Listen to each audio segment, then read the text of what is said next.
Hey everyone, how's it going? This is Michael for Spirit Comics. Welcome to my review of Hulk number 6.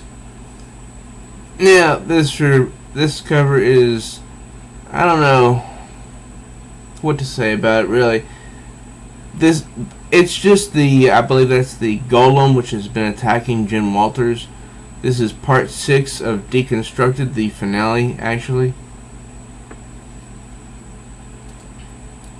It says here, Jen returned to work, but her first client, Maze Brune, struggles with demons of her own.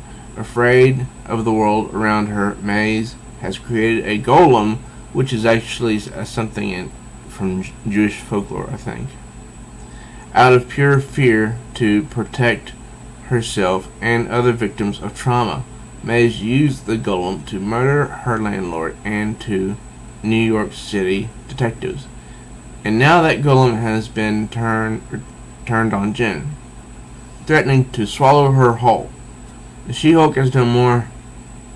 There is still She-Hulk, because I think it's horrible to call her just Hulk. Now, this is a flashback when Bruce Banner was alive. A long time ago, you worked too hard. Why is it that people who are driven are always told they work too hard? You're right, I'll shut up. I work too hard too. I like working too hard, she says. And then Bruce says, you don't have to worry about me, Jen. That's what people who need to be worried about say. That exact thing. You know, Bruce, you're like my only vice when it comes to this stuff. You make me an egg. It's so cliche. It's because she cared about him when he was alive.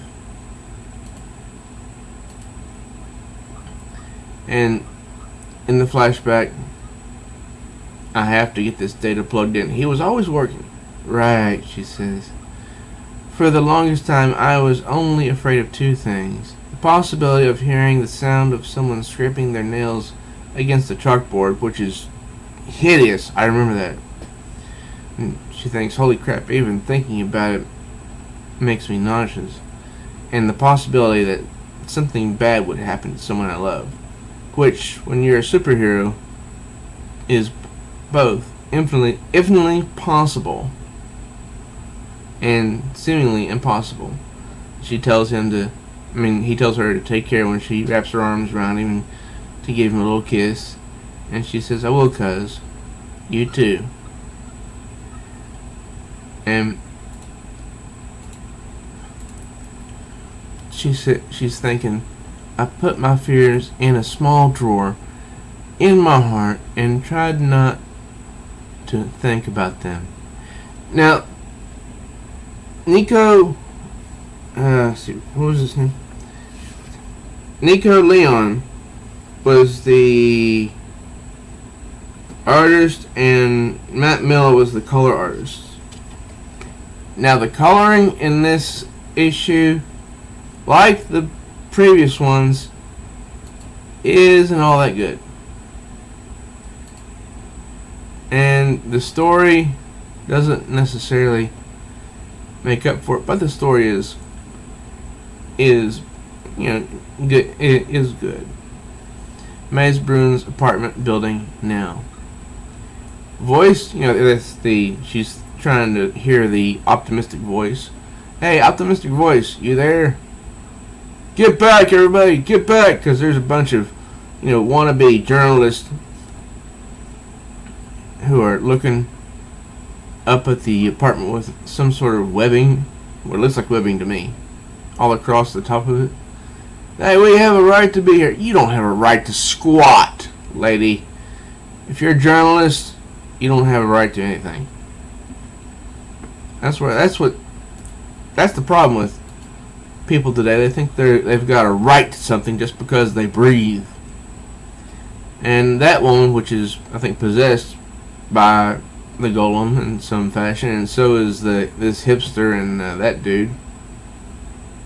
They're all looking down and thinking that the cops want to harm him. And Maze says it will protect us. And at this moment, Maze is just not doing well at all. No happy internal voice, no chipper, just take a deep breath, hospital therapy advice rattling through my brain. It has her in there. It will end her. Now we will be safe, Maze says. But she's wrong, because inside that cocoon is Jennifer Walters, aka She-Hulk. It's just me now, isn't it? Me and what are you? I am your fear. Fear, she thinks. Goodbye, Jen, because she's transforming into She-Hulk. See the green pupils light up and the green energy start to show. Rawr! She burst out of the cocoon. And she is in no mood to take prisoners. Hello, fear. And that's the golem. It looks like I don't know what it looks like. Come get me. And it tries, but she just goes, she's going to defend herself. Now this picture of the golem here to the left, not to the far left, but to the picture of the golem between the far left and Maze, it kind of looks like it was unfinished, because there's not a whole lot of detail for the golem. Stop! What is it? Is that Hulk? It's the Hulk! It's not there to save you, though. Hulk is there to kick ass. Grrr! Crack! She hits that thing right upside its jaw, and you can see it cry out because its fangs are everywhere. Schwack! And knocks her back. You cannot escape. Schwack! Oh, tries to get rid of her again with its tail.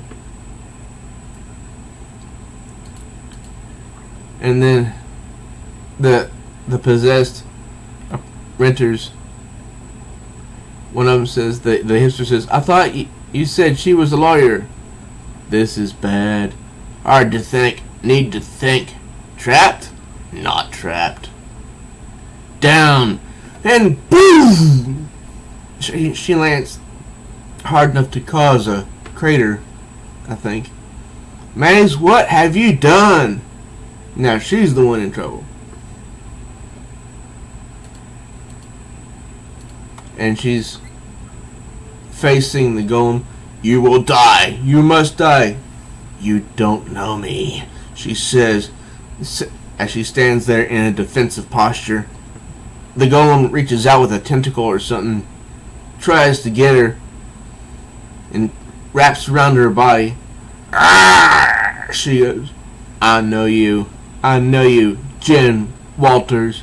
And for some reason, over here, it looks like, if you see the picture of her to the far right, for some reason it looks like the golem takes possession of her for a brief moment, but it doesn't last. No! She thinks of her cousin Bruce. And she breaks loose. Ah! Smash! She throws a heavy rock against the golem, and it's down for a moment. Crash! It's a heavy creature, so it crashes down pretty hard. And she says, going to stop you. She grabs it and throws it really far. Crash! Stop it! Someone says. Oh, it's Maze. Maze. Jen says, "You're a monster." Now this is what I find interesting. Maze Bruin, the one who reached out for help, is now all of a sudden starting to lay blame, starting to lay guilt at Jen Walters. Here, listen to what she says. "You made this thing, call me a monster, tried to help you," Jen says. "Liar," Maze says. "You leave me here with this thing. You left in me. You leave me here broken." "No, she didn't, you entitled wuss.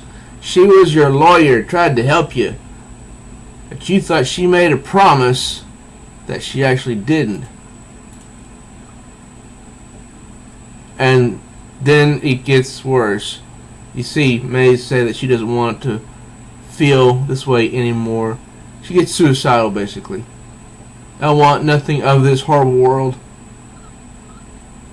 And then the golem hears her. "I don't want to be here. I don't. Destroy me." And then the golem comes back. And Maze is ready to die. "No," Jen says. "Goodbye." Crack! Crouch! And she hits the golem, and then it comes back and hits her right in the chest with its head. "Goodbye," Jen says. Ah! And then Maze, who looked like she was the one that was going to die because she had her eyes closed, says, "I'll burn this whole place to the ground before you take me." She's all of a sudden up and about, ready to burn the place down because you can see she's spilling some, petroleum and gasoline or whatever. And why would anybody keep that on the top of a building is my question. Maze. Rawr! Maze must live. Has to live. So she grabs Maze and she's off like lightning. Please! This is sort of where Maze's humanity comes back a little bit, but not quite. Then, kaboom! Kaboom! The apartment is exploding, but Jennifer Walters, She-Hulk, she jumps free of the building with Maze in hand, lands thud on the ground, and Maze is okay. No more dying. Because on the next page, we see Maze is being hauled into an ambulance. And she speaks so they know that she's okay, that she's conscious, so they haul her off to the hospital. Maze Bruin suffered minor injuries. She was eventually arrested for reckless endangerment. She'll need a good lawyer. I'm not sure I'll be that lawyer. Probably not. Conflict of interest. Also, she tried to destroy me with a creature that has the manifestation, that was the manifestation of fear. Not that I blame her. And somebody caught She-Hulk on a camera. And then a week later, she's at a wing opening party at Empire State University for her cousin, Bruce Banner. Ladies and gentlemen, distinguished guests, we're proud to be able to celebrate the work of a great scientist, Bruce Banner. And there's Jen just sitting, not knowing what to do, so she doesn't really get involved. And then that Flo character who was stalking her some issues ago comes by and says, "Good, you came, Jen. Good for you." "You think? Did you know you're sitting on a sculpture the university commissioned to commemorate the victims of violent crimes in America?" "I thought it was a bench," she says. I'm not a big fan of memorials. Oh yeah? A memorial implies that the only victims are the ones in the ground. I think you can live through that kind of darkness every day that you can live in a war, and that feels like a kind of dying. Well, I know someone who was in Vietnam, and he's told me horror stories, but he's still alive, and he lives a full life. She sent, and Flo sits down and says, "Makes sense? Maybe. Maybe we can talk about that someday? Maybe." Because Jen's doing her best, I think, to be polite and ignore her, because she doesn't want to talk. See you, Flo. Maze was right. I am a monster. A different kind of monster now. A monster still breathing in a world horrible and worth fighting for. To be continued. So that was part 6 of the Deconstructed. The art, the shading, the texture and coloring wasn't that great, but the pacing was a little slow. But there was some good action, and Jennifer Walters continuing to show how she struggles with the trauma that's good. So I did like the issue. What did you think? Let me know in the comments below. And if you're new to my channel, please do subscribe and smash that notification bell like She-Hulk so you'll be notified of all new uploads. And please do like this video and share it with others. Till next time, true readers.